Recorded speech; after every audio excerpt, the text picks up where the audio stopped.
Assalamualaikum warahmatullahi wabarakatuh. Alhamdulillahi rabbil alamin.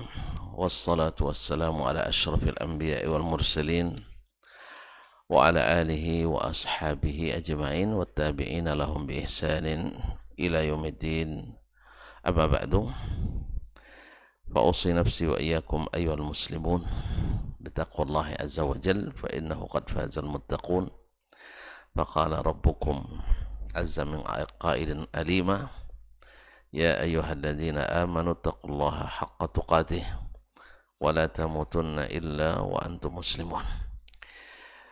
Para hadirin wal hadirat, bapak-bapak dan ibu-ibu, saudara-saudari, alim ulama, jadi pandai, tokoh adat, tokoh masyarakat, baik yang hadir di Masjid At-Taqwa Indosakinah wal Mawaddah Pekanbaru ataupun yang menyaksikan melalui media dimanapun berada. Alhamdulillah, bersyukur kita pagi ini Allah masih mencurahkan rahmat dan karunia-Nya kepada kita, yang pada hari ini di tempat ini kita kembali diizinkannya mengukir prestasi untuk menambah catatan amal kita yang mudah-mudahan membuat kita bahagia di akhirat nanti. Harapan kita kepadanya sangat besar. Mudah-mudahan Allah berikan pahala dan imbalan yang besar. Oleh itu mari kita bersyukur, supaya syukur itu bila diterima melahirkan nikmat-nikmat yang baru yang sentiasa membuat kita bersyukur kepadanya. Kaum muslimin, kaum muslimat dirahmati Allah, tentu selawat dan salam sentiasa pula lahir dari hati kita yang paling dalam. Mudah-mudahan juga dengan cinta yang mendalam kepada Nabi kita alaihi salatu wassalam. Jasanya kepada kita sungguh besar, tak terkira, tak terhingga, dan tentu kita berharap mudah-mudahan di akhirat Allah izinkan kita mendapatkan darinya syafaat. Semoga selawat bersambung pula kepada karib kerabat, ahli baitnya, keluarga, istri, anak-anak, dan keturunannya.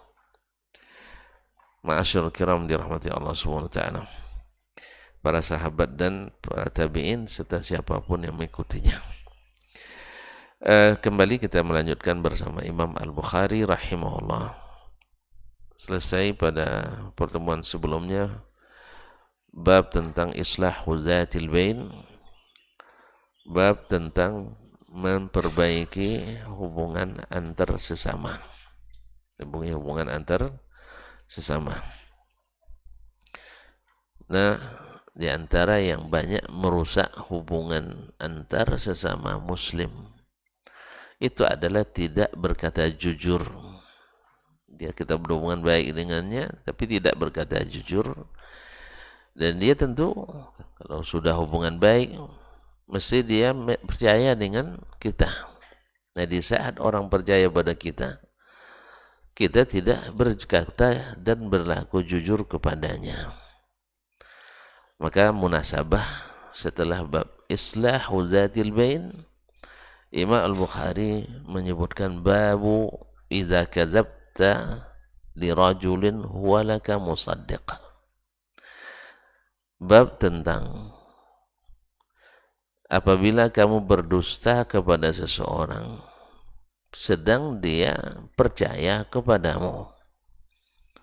Jadi kita berkata dusta kepadanya di saat dia percaya kepada kita.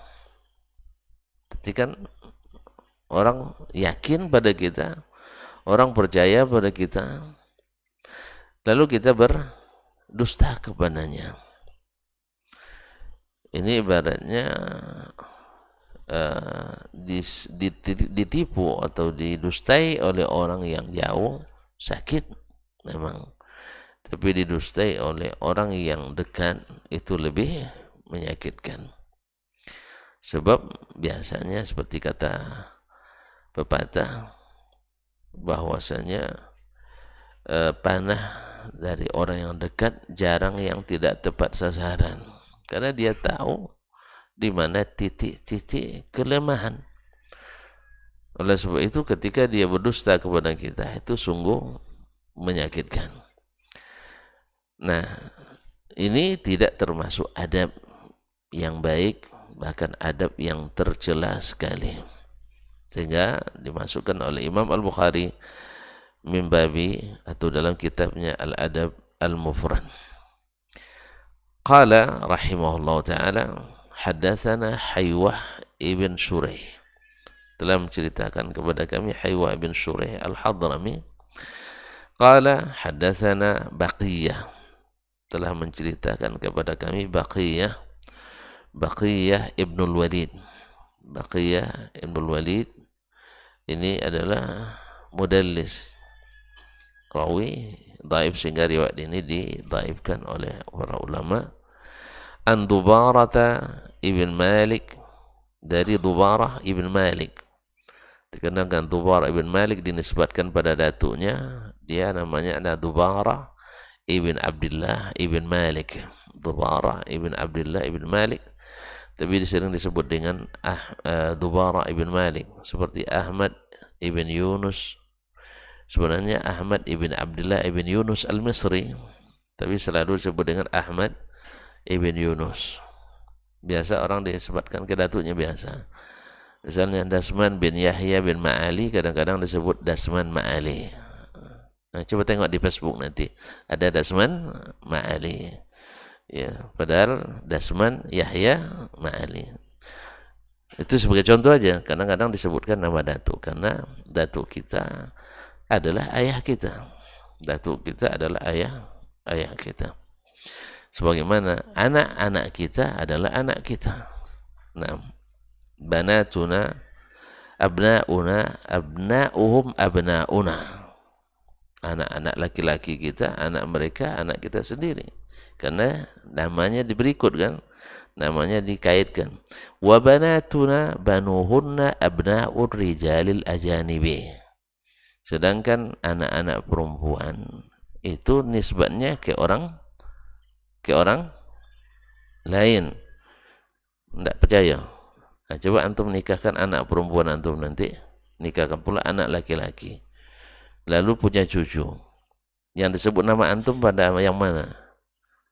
Cucu dari anak perempuan atau cucu dari anak laki-laki?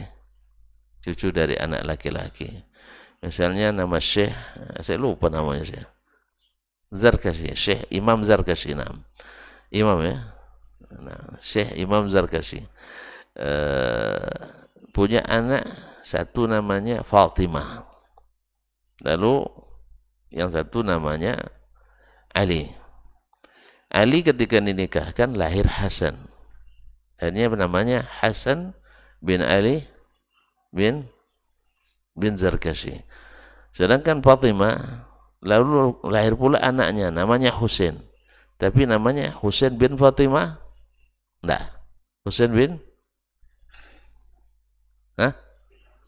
angkatlah Dasman misalnya, biar tidak payah-payah cari contoh kan.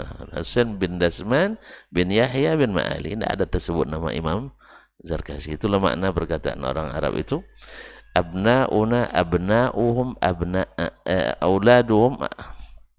Udah lupa lagi saya jadinya. Nah, wa banatuna banuhunna abnaur rijalil ajanibi. Yani anak laki-laki kita adalah anak kita, tapi anak perempuan kita, anak-anak mereka adalah anak orang lain. Maksudnya dinisbatkan, dinamanya, dinasabnya nama orang lain. Ini akan kentara sekali nanti kalau antum nikah dengan atau saudara-saudara kita, halak kita. Ya, halak kita. Kalau ibunya misalnya, ada Siregar di sini. Ibunya Siregar, lalu bapaknya Domo. Nah, tidak ada, hilang Siregarnya kan? Hilang regarnya. Nah, tapi kalau sempat bapaknya Siregar, ibunya Domo, Siregar dapat, Domo dapat. Nah, jadi oleh sebab itu laki-laki halal kita boleh nikah sama orang Ojo, nasabnya dapat dua-duanya. Tapi kalau sobat perempuannya orang Ojo, perempuannya Siregar, laki-lakinya salah lagi. Perempuannya misalnya Siregar, lalu suaminya Domo misalnya, anaknya tidak dapat nasab dalam aturan kita sekarang tuh. Dalam aturan marga ya, aturan kesukuan. Allah musta'an. Tapi kalau secara agama tetap dapat nasab ke ayahnya. Kaum muslimin, kaum muslimat dirahmati Allah SWT. Jadi maksudnya Dubarah ibn Malik al-Hadrami, namanya Dubarah ibn Abdullah ibn Malik al-Hadrami, an abihi, dari bapaknya itu Abdullah ibn Malik al-Hadrami, an derajatnya makbul, an Abdurrahman ibn Jubair ibn Nufair, dari Abdurrahman ibn Jubair ibn Nufair juga al-Hadrami, anna abahu, bahwa bapaknya Jubair ibn Nufair al-Hadrami menceritakan anna Sufyan ibn Usaid al-Hadrami, bahwa Sufyan ibn Usaid al-Hadrami haddatsahu, menceritakan kepadanya, annahu sami'a an-nabiyya sallallahu alaihi wasallam, bahwa Nabi sallallahu alaihi wasallam bersabda, kaburat khiyanatan an tuhadditha akhaka hadithan huwa laka musaddiq wa anta lahu kadhib. Sungguh besar pengkhianatan, an tuhadditha akhaka, kamu bercerita kepada saudaramu, hadithan, suatu cerita atau suatu berita, huwa laka musaddiq, dia membenarkanmu, artinya yakin dengan kamu, sudah percaya, sudah mendapatkan kepercayaannya. Orang kalau sudah dapat kepercayaannya, apa saja didengarnya. Naam. Wa anta lahu kazib, tapi sayang kamu berbohong. Ini pengkhianatan besar kaum muslimin dan muslimat, karena dari situ akan terjadi hal-hal yang negatif yang besar. Hal-hal yang negatif yang besar. Semakin besar perkara yang terkandung dalam berita tersebut dan itu dusta, semakin besar pula mudarat yang ditimbulkannya, pengkhianatan yang diakibatkannya. Ya, kalau dia dusta dalam masalah agama misalnya, berdusta dalam masalah agama, berapa banyak orang terfitnah oleh dusta ini, sebab orang percaya kepadamu, Baik, kaum muslimin, andainya hadis ini tidak sahih, kan tidak sahih tadi secara sanad, tapi dusta dalam Al-Quran, dalam hadis, semuanya sudah tercap dosa besar, bahkan termasuk urutan dosa besar terbesar, akbarul kabair, yaitu dosa besar yang paling besar, al-isyraku billah wa uququl walidain wa qauluz zur wa qaulu az-zur. Dan sebesar-besar dusta itu adalah dusta atas nama Allah dan Rasul sallallahu alaihi wasallam. Kaum muslimin dan muslimat dirahmati Allah. Nah, yang paling berat itu adalah dusta atas nama Allah dan Rasul sallallahu alaihi wasallam. Nah, kita lalu mendapat tempat di hati umat sebagai ustaz, sebagai ulama, sebagai kiai, sebagai abuya, ustaz, ustazah, ya, syekh dan sebagainya, mufti. Lalu kita ketika berbicara, semua orang manggut itu ngangguk dan manut. Semua orang mengikuti apa yang kita dengar, yang kita ceritakan. Ternyata yang kita ceritakan adalah dusta. Maka mudaratnya berpindah ke semua orang yang kita sampaikan dusta itu.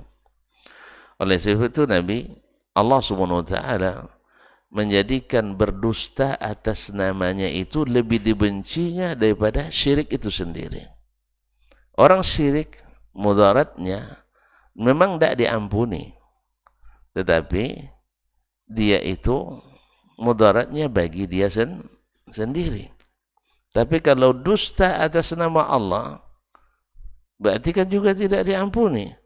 Kalau tidak taubat kepadanya, sebab mudaratnya meliputi semua orang yang mendengarkan dan mengikuti. Makanya ad-dararul muta'addi, yakni syarrun min ad-darari al-qasir. Sesungguhnya kemudaratan yang berpindah ke orang lain itu lebih berat dari mudarat yang hanya untuk diri sendiri. Itulah sebabnya kenapa orang alim lebih afdal daripada abid. Orang yang berilmu lebih utama dari ahli ibadah. Apa sebab? Ibadahnya untuk dia sendiri, ilmunya untuk dia dan orang lain. Kenapa lebih afdal? Orang yang baik akhlaknya, sedikit ibadahnya. Lebih baik daripada orang yang banyak ibadahnya, buruk akhlaknya. Kenapa? Karena ibadahnya untuk dia sendiri, sedangkan buruk akhlaknya ditanggung oleh orang lain. Ketika ditanya kepada Ma'ruf Al-Karkhi, seorang ahli ibadah dan zuhud di zaman Imam Ahmad rahimahullah, dia kata, ditanyakan, ayyuhuma ahabbu ilaika abidun sayyi'ul khuluq au sayyi'ul khuluq au hasanul khuluq la laysa bi'abid. Mana yang lebih kau sukai? Seorang ahli ibadah tapi akhlaknya buruk, daripada orang yang akhlaknya baik tapi tidak dikenal sebagai ahli ibadah. Ini dicatat, maksudnya ahli ibadah di sini ada, kalau sudah sebut dengan abid, dia tidak cukup dengan ibadah-ibadah wajib saja. Bukan maknanya orang itu baik sekali akhlak tapi tidak sholat, bukan itu maksudnya, tidak sholat wajib. Ini kadang-kadang itulah kita itu, kita yang orang itu baik akhlaknya itu, tapi dia tidak berjilbab, mana baik akhlaknya? Dia mempertontonkan aurat ke sana kemari, mana akhlaknya? Ke Allah dia tidak berakhlak, ke Nabi SAW dia tidak berakhlak. Itu bukan. Maksudnya ahli ibadah yang bukan sekedar yang wajib-wajib, ada kelebihannya di bab itu.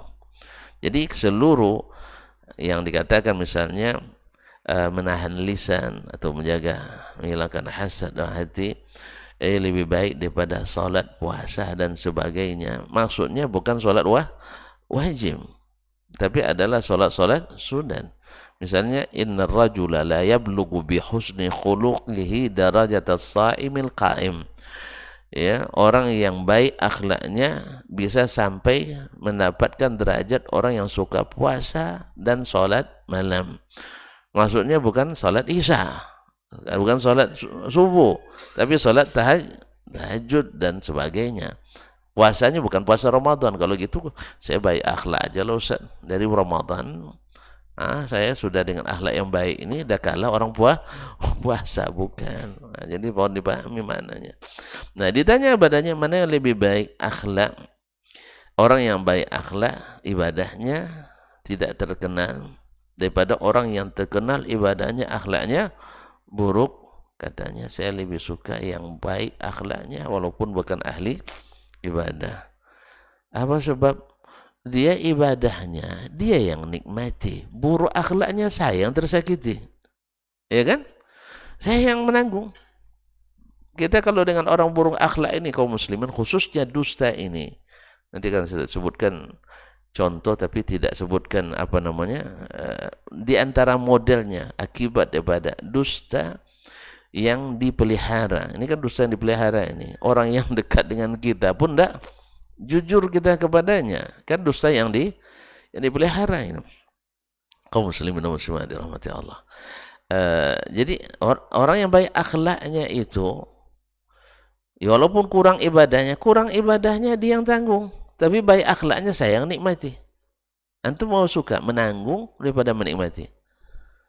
Nih, berapa banyak kita menikmati. Iya, berapa banyak kita menanggung hasil kerja buruk orang lain akibat dusta kepada kita. Kita yang menanggungnya. So, Anda pernah merasakan? Apa yang kau rasakan, kurasakan juga. Orang yang makan, kita yang bayar. Tapi jangan salah paham ya, enggak.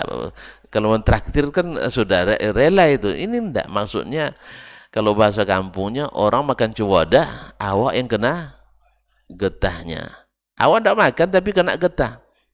Ya selesai dia makan, salaman bergitu. Dia makan cuwada ada konyang lah. Awak yang menanggung getahnya. Paham tuh istilah itu? Dia yang makan, awak yang berutang. Dia yang makan, kita yang berutang. Akibat apa? Akhlak ini. Awak ada percaya, tapi dia tidak jujur. Jelas ya? Betul, masalah dunia lebih ringan. Ini masalah agama. Ini di tertib yang pertama. Berdusta atas nama Allah. Ya, itu dah masuk dosa besar yang terbesar. Dosa besar yang terbesar. Jelas kaum muslimin dan muslimat yang rahmati Allah. Nah, ketika orang dapat posisi di bidang agama ini, orang percaya kepada antum, ya, lalu antum dengan mudah berkata bohong kepadanya dalam beragama ini. Tidak kata Allah, antum katakan iya. Iya kata Allah, antum katakan tidak. Ini namanya tidak berkata jujur kepada orang-orang yang percaya kepada kita. Ini sebesar-besar khianat. Nah, makanya orang-orang seperti ini di akhirat saling berlepas diri. Yang diikuti akan berlepas diri. Wa iz tabarra alladhina tubi'u minal ladzina taba'u. Ketika orang-orang ikuti berlepas diri dari yang mengikuti. Kenapa berlepas diri? Ternyata dia tidak jujur. Ia tanggung sendiri. Tapi apakah bisa melepaskan diri? Tidak. Sebab ini orang menuntun. Arinal ladzaini adallana minal jinni wal ins naj'alhuma tahta aqdamina liyakuna minal asfalin. Bawa jin dan manusia yang dulu menyesatkan kami itu, biar kami pijak-pijak supaya dia menjadi orang yang terhina. Coba kan. Yang lain doakan lagi, beri dia balasan berlipat, 2 kali lipat. Kata Allah, semuanya dapat dosa berlipat. Oleh itu kaum muslimin dan muslimat dirahmati Allah. Oleh sebab itu para ulama as-salaf sangat mewanti-wanti dan sangat berhati-hati jangan sampai berkata dusta atas nama Allah dan Nabi sallallahu alaihi wasallam. Kaum muslimin dan kaum muslimat dirahmati Allah. Sebab apa? Sebab kata Nabi sallallahu alaihi wasallam, al-kazibu alayya laysa kal-kazibi ala ahad. Berdusta atas namaku tidak seperti berdusta atas nama orang lain siapapun. Apa sebab? Karena berdusta dengan atas nama Nabi adalah membuat syariat. Karena kalau dikatakan ini dari Nabi sallallahu alaihi wasallam, berarti ada syariat baru. Nah, Ustaz, ini hadis tidak sahih nih, Ustaz. Hadis tidak sahih. Hadis ini dengan lafaz ini tidak sahih, tapi hadis tentang dusta dalam beragama banyak yang sahih. Jelas? Makanya ini hadis secara maknanya sahih di riwayat yang lain, bahwa berbohong itu adalah pengkhianatan besar. Berbohong itu adalah pengkhianatan besar. Dan besar pula pengkhianatan dan bohong itu ketika berbicara, ya, yang merendahkan Allah dan Rasul sallallahu alaihi wasallam. Ya, itu menyampaikan hadis-hadis bohong yang banyak ditulis atau disebutkan dalam kitab-kitab orang yang memang sukanya berbohong. Misalnya, ya, orang berbohong atas nama Allah dan Rasul sallallahu alaihi wasallam sampai-sampai mereka mengatakan bahwa imam-imam kami, kalau sudah cerita imam, orang apa biasanya? Orang Syiah. Imam yang 12 itu didatangi oleh malaikat akbar wa a'zam min Jibril. Masya Allah. Ya, didatangi oleh malaikat yang lebih besar, lebih agung dari Jibril alaihissalam. Gimana itu? Hah? Kalau memakai cara mereka berpikir, berarti Ali bin Abi Thalib lebih besar daripada Nabi kita Muhammad sallallahu alaihi wasallam. Akhirnya dari situ pula lahir keyakinan mereka. Wa inna li a'immatina maqaman la yablughuhu nabiyyun mursal wala malakun muqarrab. Sesungguhnya imam-imam kami memiliki maqam yang tak tercapai oleh malaikat yang dekat dan tidak pula oleh rasul yang diutus. Ya, coba lihat pengkhianatannya luar biasa, kesesatannya tak ketulungan kata orang. Apa sebab? Dari sini rentetan dusta akan lahir dusta-dusta yang lain. Kaum muslimin dan muslimah dirahmati Allah. Akhirnya mereka berkeyakinan bahwa para imam itu lebih hebat daripada Rasul sendiri. Oleh sebab itu, kalau antum bawa hadis sahih dari Nabi Muhammad SAW, Sahih Bukhari, mereka akan tak terima. Apa sebab? Imamnya lebih hebat dari Nabi Muhammad SAW. Itu yang disebutkan oleh Imam mereka yang halik, yaitu Al-Khumaini dalam kitabnya Al-Hukumat Al-Islamiyah. Nasallallahu as-salamata wal afiyah minal dhalal wal riwayah. Kaum muslimin, ada orang juga berdusta ya untuk membela mazhab dan pendapatnya. Ya, kalau yang namanya dusta, kaum muslimin, pendusta itu memang ahli. Namanya ahli dusta. Al-Quran bisa dijadikan cara oleh orang lain untuk berdusta. Al-Quran. Tidak percaya tuh? Tidak percaya? Tidak percaya? Kalau tidak percaya, saya sebutkan contoh banyak. Tapi kalau percaya, cukup di segitu aja. Tidak percaya? Masya Allah. Nah, terpaksa saya buat contoh. Berkata orang Syiah lagi. Allah kan berfirman, kuntum khaira ummatin ukhrijat linnas. Kamu menjadi umat terbaik yang diutus kepada manusia. Apa mereka baca? Kuntum khaira a'immatin ukhrijat linnas. Kalian adalah sebaik-baik imam. Jadi maksudnya imam yang 12 ayat yang mutawatir menjadi alat untuk berdusta. Kaum muslimin dan muslimat dirahmati Allah SWT. Dan ayat dan hadis bisa jadi subuhat. Apa contohnya? Tidak percaya juga. Nah, itu saya bikin contoh. Ayat Al-Quranul Karim bisa jadi subuhat bagi orang. Misalnya, banyak contoh. Antum kalau baca dalam kitab kita Ahlil Ahwa wal Bidah akan ditemukan banyak. Misalnya apa? Laisa kamitslihi syai'un wa huwas samiul basir. Tidak ada yang serupa dengannya. Allah Maha mendengar, Maha melihat. Dengan ayat atau sepenggalan ayat laisa kamitslihi syai'un, orang menolak ayat-ayat dan hadis, menolak ayat-ayat dan hadis tentang sifat-sifat Allah. Dengan alasan apa? Dengan alasan yang dikamuflase. Ya, Allah mawjudun bila makan. Ditulis pula di stiker, saya tengok tuh ya, di mobil gitu. Allah mawjudun bila makan. Allah ada tanpa tempat. Dari keedah akal ini akhirnya berbuat nakal kepada nakal. Ya, berbuat nakal pada nakal. Nakal semuanya harus tunduk pada ini.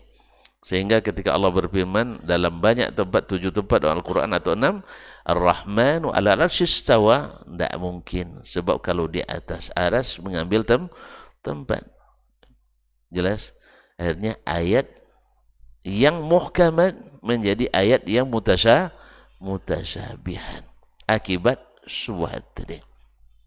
Kaum muslimin dan muslimat dirahmati Allah.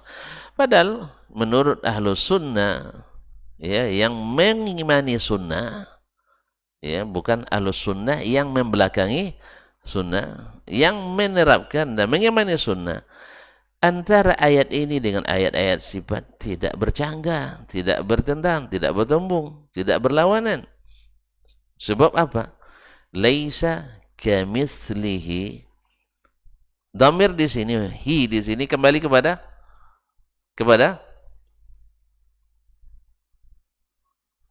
Allah. Allah. Laisa kamitslillahi syai'un. Syai'un kembali kepada apa? Kepada makhluk. Sesuatu apapun. Jelas? Jelas?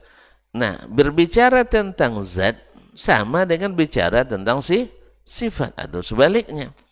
Ketika zat Allah tak ada sama dengan zat manapun, demikian pula tidak ada sifat Allah yang sama dengan sifat manapun. Maka kita katakan ketika bicara tentang istiwa, ya, istiwa laisa kamitsli istiwaihi istiwaun. Tidak ada istiwa yang sama dengan istiwanya Allah Tabaraka wa Ta'ala. Sesuai antara ayat ini dengan ayat istiwa. Ketika Allah berkata misalnya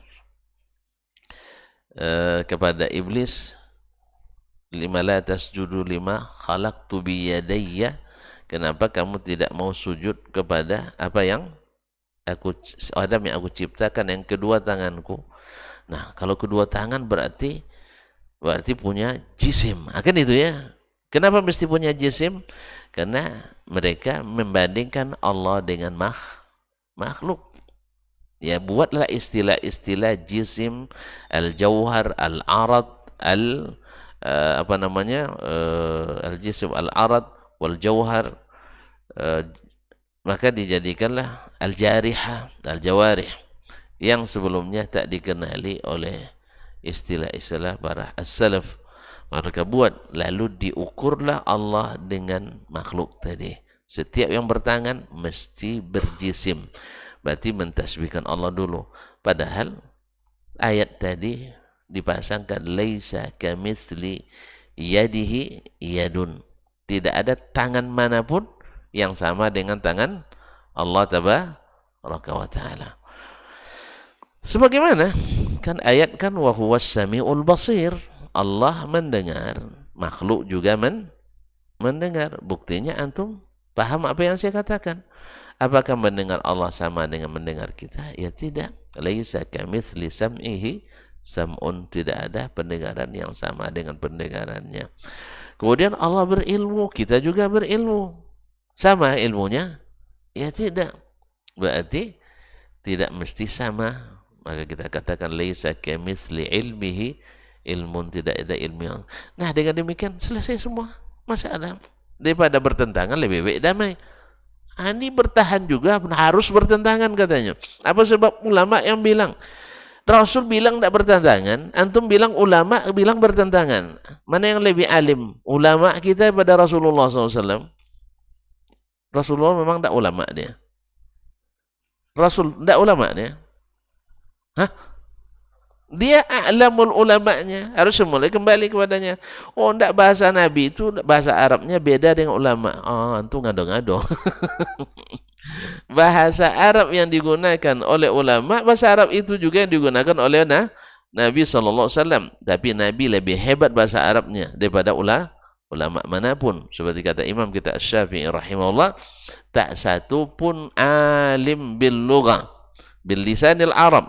Tak satu pun orang yang alim, yang ulama dalam bidang bahasa Arab, yuhitu bi jami'i lisanil Arab, yang menguasai seluruh bahasa Arab kecuali Nabi kita Muhammad sallallahu alaihi wasallam.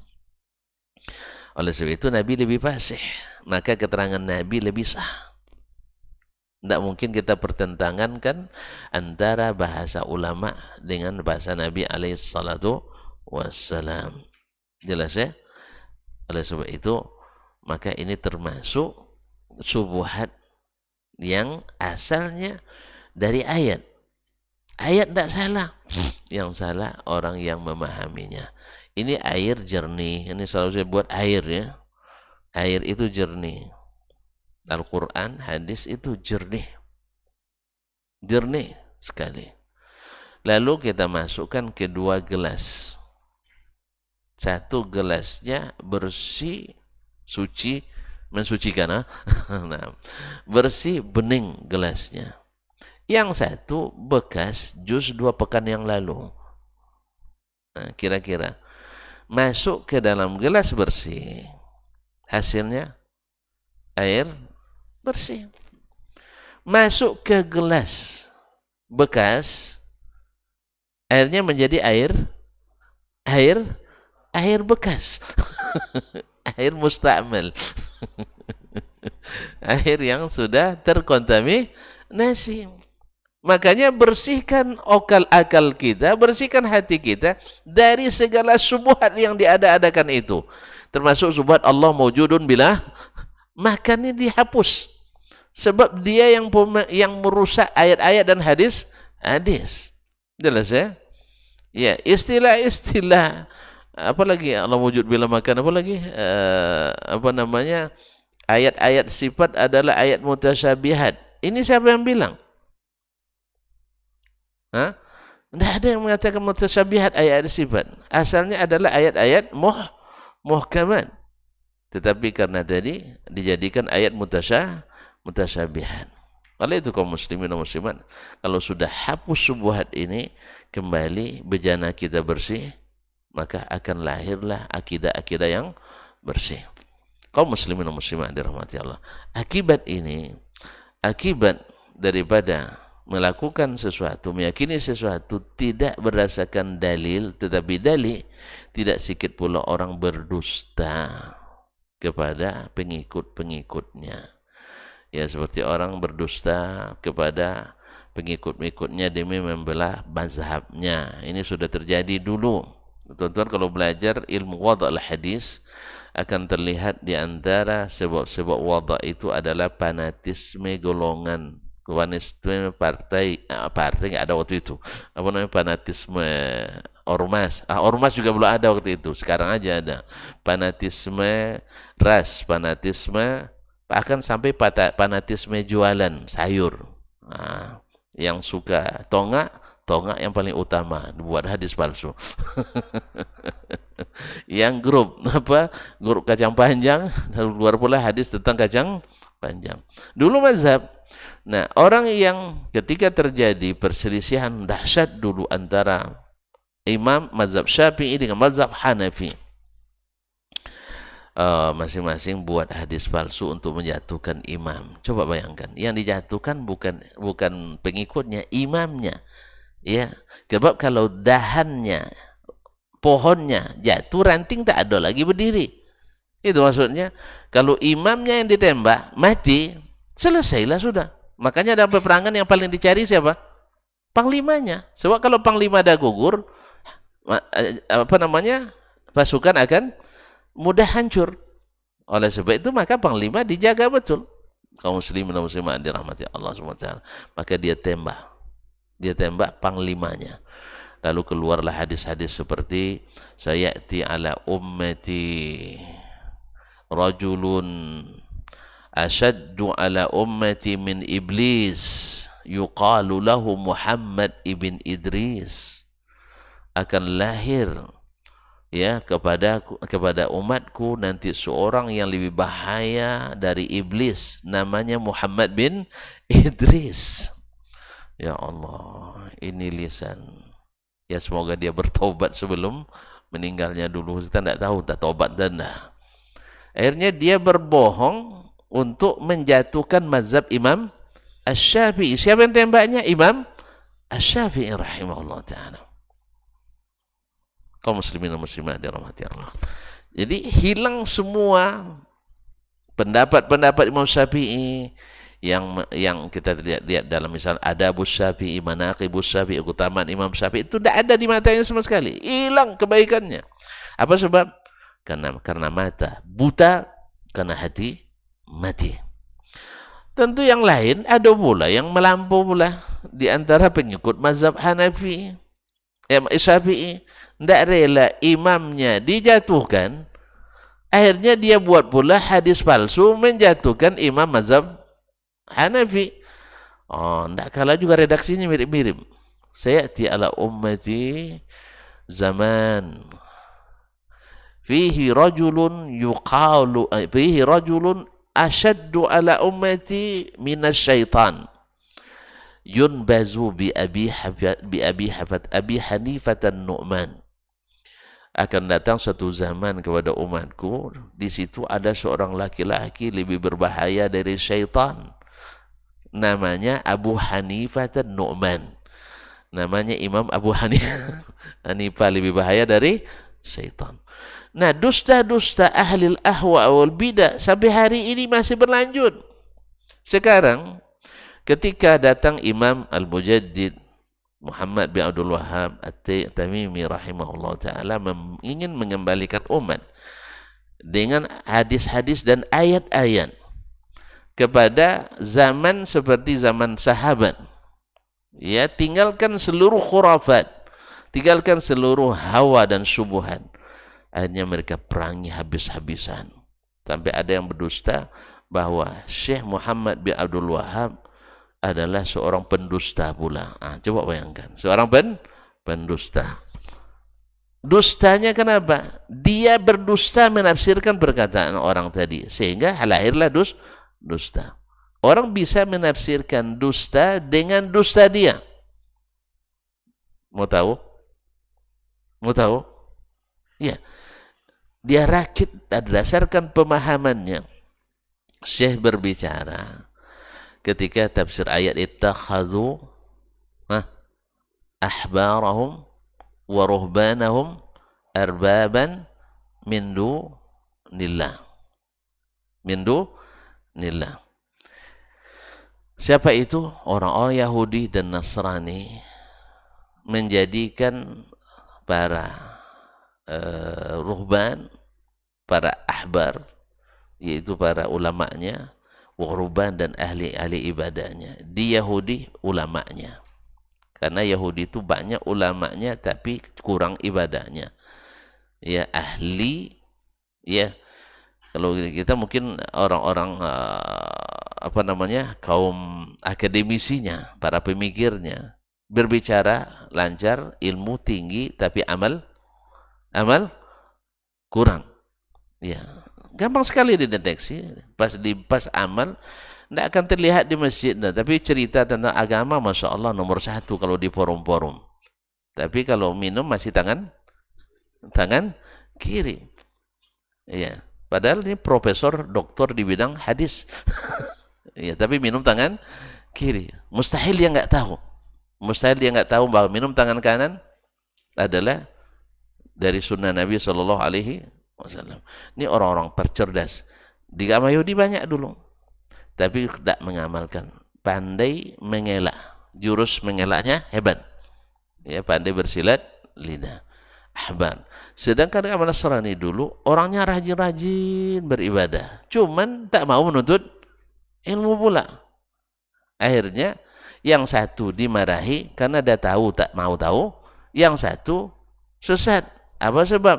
Karena tetap jalan walaupun tak tahu tetap jalan walaupun tak tahu alamat, tanpa ilmu. Akhirnya satu. Kamu tahu sudah dilanggar juga. Memangnya kan pandai dia jawab gitu. Memangnya wajib ya? Kamu di gimana sih?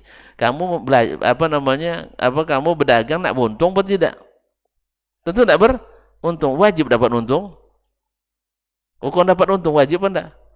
Ya enggak juga sebenarnya. Tapi antum ketika enggak beruntung, gimana rasanya? Kecewa. Ya kan? Kecewa. Maka coba kejar untung itu. Jadi kaum muslimin dan muslimat. Jadi Syekh sedang membicarakan masalah orang-orang yang dengan ilmunya yang tinggi merubah-rubah hukum Allah Subhanahu wa ta'ala. Maka Syekh mengatakan, ya, Kelakuan Yahudi yang merubah-rubah hukum Allah itu, itulah dengan alasan fikih yang kita sebut hari ini dengan istilah fikih. Tidak paham tuan. Ini jangan-jangan jadi subhat pula nanti. Saya ulang kembali. Kan Allah mencela orang-orang Yahudi dan Nasrani yang menjadikan alim ulamanya dan kemudian para ahli ibadahnya sebagai tandingan-tandingan Allah. Kalau menjadikan mereka sebagai tandingan, hukumnya apa? Syirik. Menjadikan tandingan-tandingan selain Allah itu hukumnya syirik. Kenapa itu berlaku? Datang Adi ibn Hatim. Seperti saya ceritakan dari awal kronologisnya. Adi ibn Hatim At-Ta'i. Dulu beragama Nasrani. Lalu masuk Islam. Lalu dia menyampaikan ke Nabi semacam keberatan dengan ayat itu. Sebab kami tak pernah menjadikan para rahib itu, para ahli ibadah itu, dan para ulama kami itu sebagai Tuhan sembahan. Paham tak? Ya. Padahal Al-Quran nyebut arbaban, jamak Rabb. Rabb itu artinya kan Tuhan. Tuhan dan Tuhan tandingan selain Allah. Kami tak pernah menyembah mereka. Lalu Nabi tafsirkan. Alaisu iza stahallul haram astahlaltumu. Bukankah para ulama kalian itu ketika menghalalkan yang haram, kalian ikut? Kalian ikut? Ya Allah ya Rabbi. Haramkan. Salah. Halalkan. Ketika mereka menghalalkan yang haram, kalian ikut enggak? Ikuti enggak? Bukan antum, orang tadi. Nah, ikuti, betul. Wa idza ahallul harama istahlaltumu. Kalau mereka menghalalkan yang haram, kalian ikut? Ikut pula? Menghalalkannya. Jadi masalah halal kata Allah, kata ulama haram, kalian ikuti yang haram. Kata Allah halal, lalu ulama bilang haram, kalian ikuti yang perkataan alim. Paham tak? Paham tak? Kata Allah dia di atas, kata ulama Allah bilang di mana-mana. Ikut mana kalian? Hah? Allah dan Rasul bilang Allah di atas. Tapi ini salah. Saya takut nanti diambil lagi sebagai bahan untuk fitnah ini. Ya. Allah bilang musik, Nabi bilang musik haram, sah? Betul enggak? Carilah hadisnya. Ada 8 hadis dalam masalah itu, 5 sahih dan hasan, 2 dhaif, 1 palsu. Nah, jadi hadis-hadisnya sahih. Musik dilarang. Lalu antum bilang ada ulama yang mengatakan boleh. Alasannya apa? Kami jadikan bintang-bintang sebagai perhiasan. Apa hubungan musik dengan perhiasan? Allah jamilun yuhibbul jamal. Allah itu indah, suka keindahan. Jadi Allah suka suara indah. Nyanyi adalah suara indah. Kalau gitu Allah suka yang cantik-cantik. Kalau keluar perempuan dengan berhias, berarti cantik. Allah suka yang seperti itu. Tidak paham. Besoklah, pekan depanlah saya jelaskan. Kalau dengan dalil Allah indah, suka yang indah-indah, dah. Lalu antum hias anak gadis antum nanti dengan pakaian secantik-cantiknya, suruh berjalan di luar. Boleh apa enggak? Anda paham rupanya, alhamdulillah. Saya lanjutkan. Ini dalil lain. Memang Allah jadikan bintang-bintang perhiasan. Memang untuk dinikmati. Kalau seandainya datang larangan, jangan kalian lihat, kita tidak lihat. Tapi alhamdulillah enggak ada larangan melihat. Sedangkan musik memang indah. Antum suka enggak? Ngaku aja lah saya. Masa enggak suka antum? Ya, semua kita menyukainya. Kadang-kadang sambil duduk, dah gerak-gerak kaki gitu. Enggak terasa. Oh, sedang baca tafsirnya. Sedang baca tafsir, bunyi musik di tetangga jauh. Karena sebagian masjid mutar musik juga kadang-kadang hanya bila Israel itu kaki tanpa terasa tergerak. Ini kamu itu tandanya antum suka sebenarnya. Cuman karena ada larangan. Indah, betul. Bikin kita lalai malah. Nah, tapi dilarang. Nah, kata Rasul jangan, kata ulama, ayo. Antum ikut yang mana? Kan itu kan? Kata Rasul jangan, kata ulama sebagiannya ayo. Nah, yang maksud syekh itu ini, jenis fikih seperti ini yang dimaksudkannya. Ketika Allah membedakan zakat harta, zakat nisab zakat kambing dengan sapi. Nah, Allah Maha tahu. Rasul mengetahui. Sapi berapa berwajib?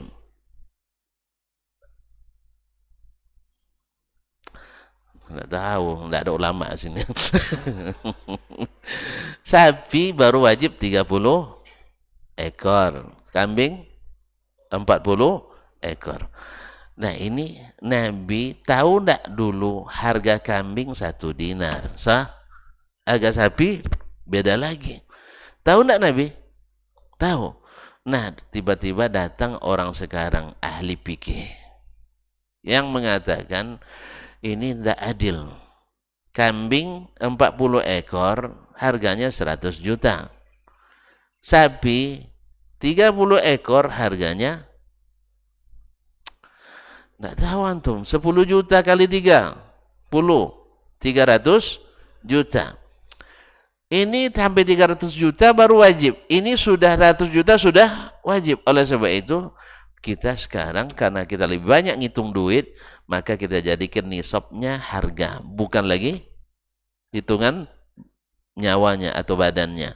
Akhirnya dibuatlah zakat kambing dan sapi sama. Bila nilainya sama 100 juta, wajib zakat. Kira-kira gimana? Ada yang mau bersapi lagi nanti? 10 sudah wajib zakat. Ya akhi, kalau antum ikuti ini fikih yang kata Imam Muhammad bin Abdul Wahab yang disebut dengan haramnya itu. Dan yang mentaati orang-orang fikih seperti ini, inilah fuqaha syayatin itu, setan-setan itu. Paham? Datanglah seorang yang didengar mempelintir masalah ini, menjadikannya sebagai bahan bahwa dia berdusta atas nama Allah dan Rasul sallallahu alaihi wasallam. Saya tidak bisa detail sekarang. Nanti akan ada saya detailkan insyaallah taala. Ya. Dijadikanlah bahwa Syekh Muhammad bin Abdul Wahab satu tidak mau menghormati fuqaha mazhab. Padahal dia bicara konteksnya apa tadi? Konteksnya apa tadi? Yaitu orang-orang yang dengan alasan fikih merubah-rubah hukum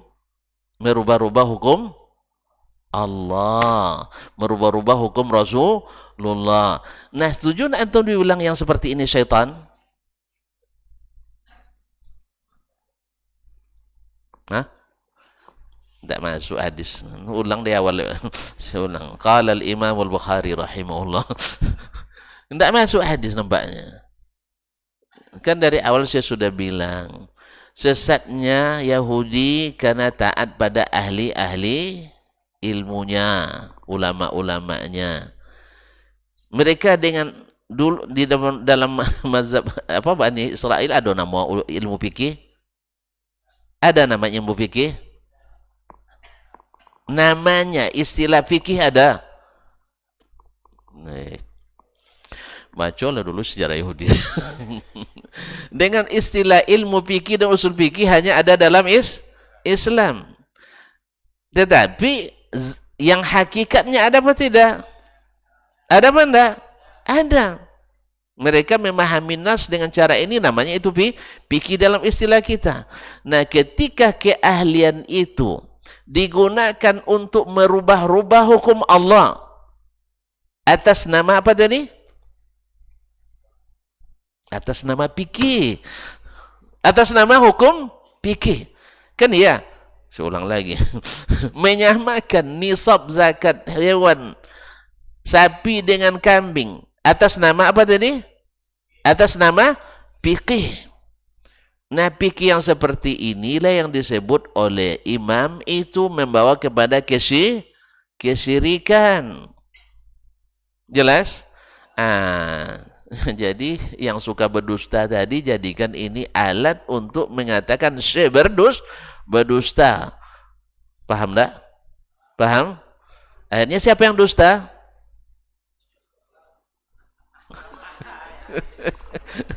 Siapa yang dusta?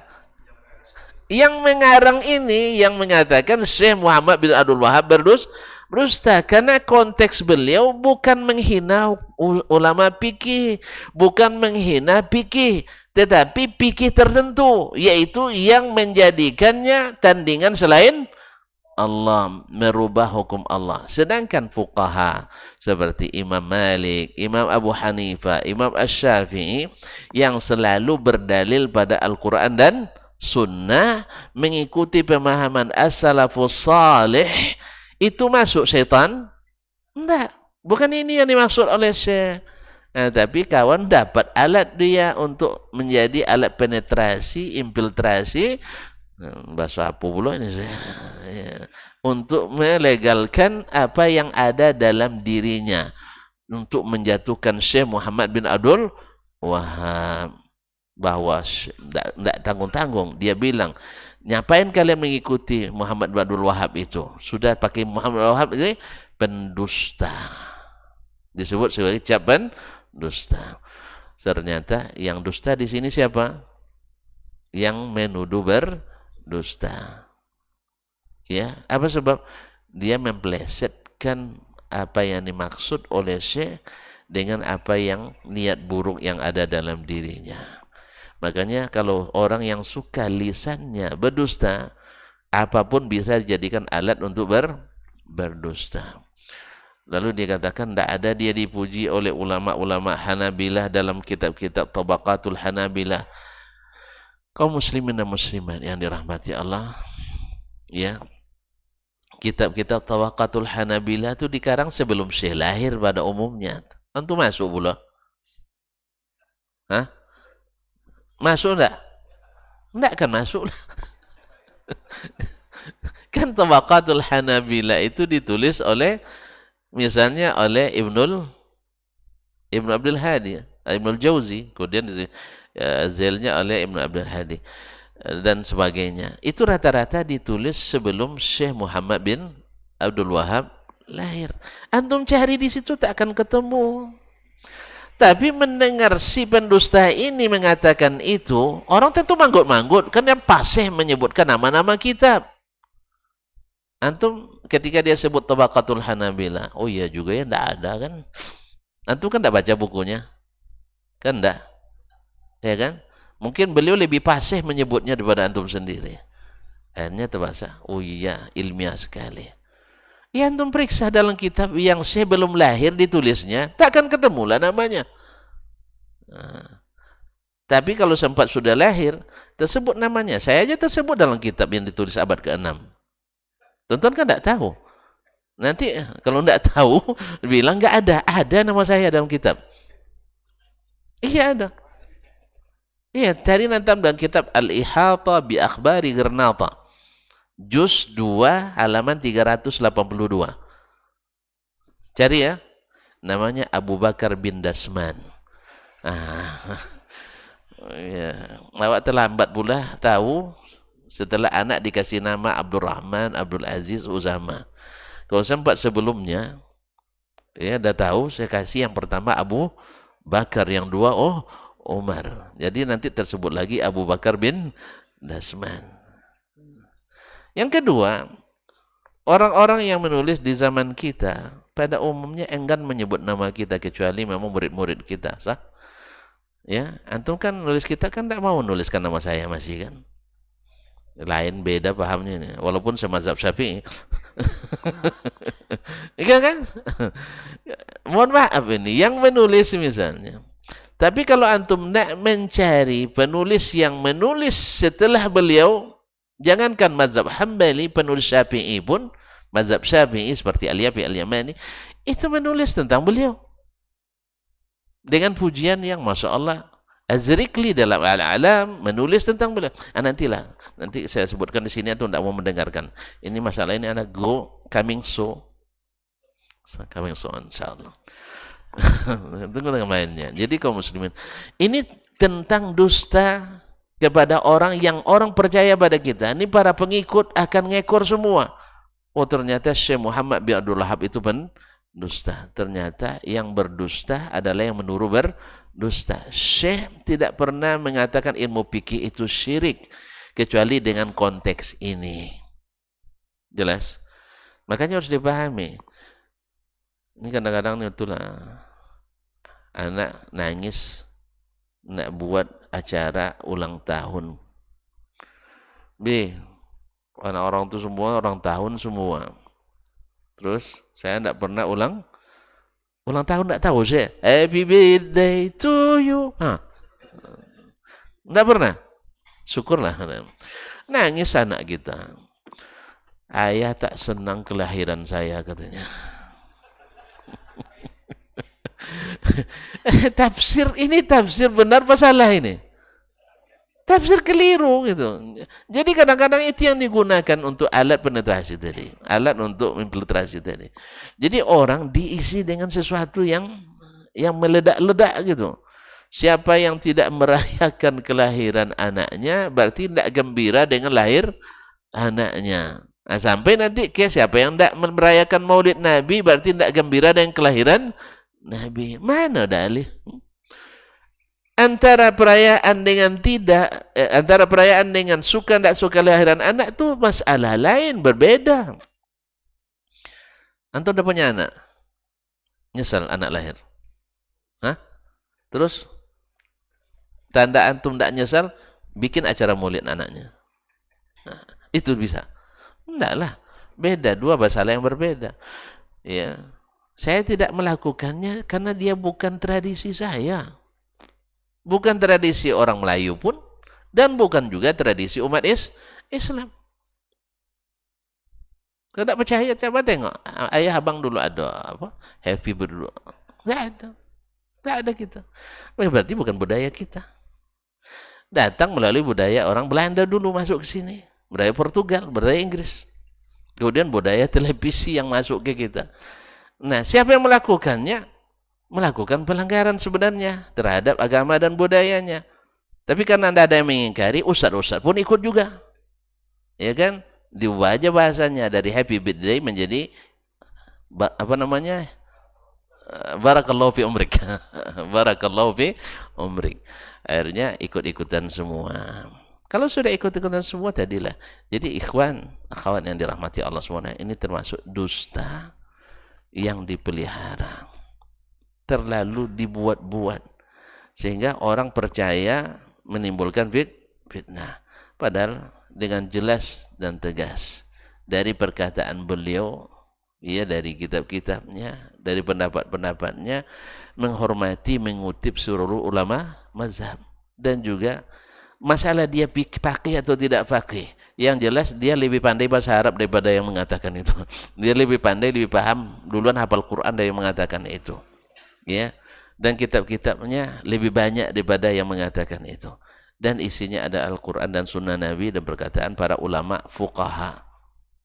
Nah, oleh sebab itu, yang membaca tentu paham.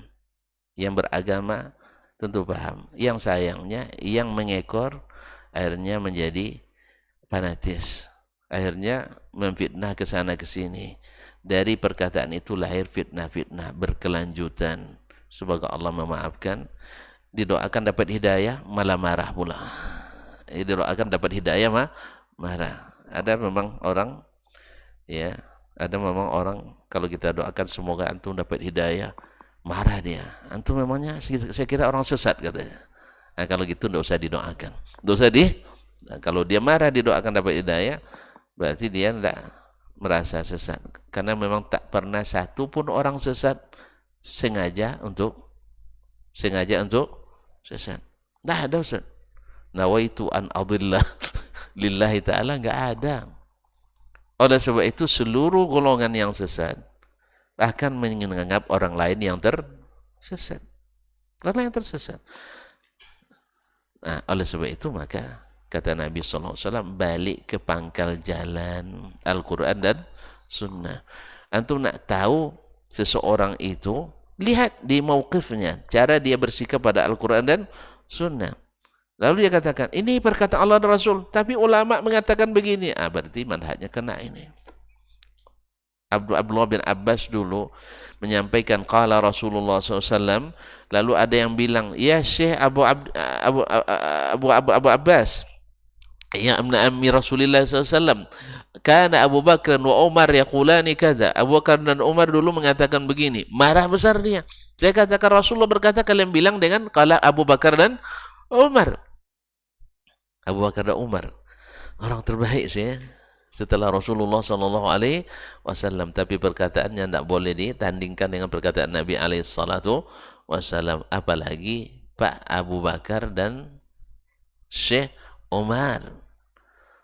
Makanya ini Rasulullah, ini Allah Subhanahu Wa Taala. Oh tidak, kita harus memahami pemahaman para ulama. Iyalah, memang Nabi tidak ulama lah. Abu Bakar dan Umar tidak ulama lah. Ma'asyarul kiram dirahmati Allah. Mohon maaf terlalu panjang. Tapi sebabnya karena saya agak terlambat datang. Ya itu aja masalahnya. Jadi salahnya saya lagi.